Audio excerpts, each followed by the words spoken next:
Dini naman nga ho pala kami nagpunta sa Aldrich Bay o Eastern District Cultural Square dito sa Siaukiwan. Ay malapit nga lang din ho pala sa amin kaya ho ay pinuntahan na namin at may magaganda daw nga hong pailaw doon. Ay tunay naman, naligaw pa ang mga mangyan.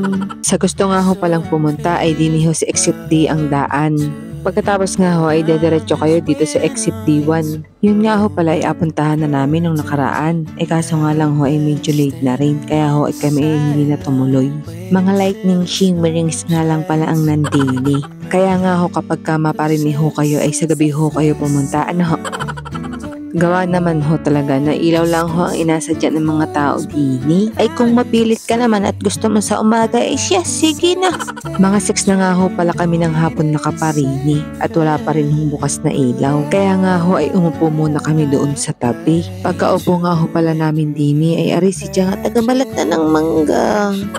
ay hindi pa nga ho tapos magbalat ay aring mga pamangkin dumampot na lang ng dumampot ay aroy. Ay habang naghihintay nga ho kami na magbukas yung ilaw ay nagpicture muna kami dini. Ano ho? Ay kaso nga lang ho ay mag-alas 9 na wala pa rin ilaw. Kaya nga ho sabi ng mga Tiang ay umuwi na at bumalik na lang sa next day off. Ay tunay naman, disappointed ang mga mangyan. Nung pauwi na nga ho pala kami dini ay may nakasabay din kami na Pilipinas at may nakalagay nga daw ho na poster doon na sa Augusto daw ho ulit ang balik sa pagbubukas ng ilaw. Gawa nga ho ng may inaayos daw.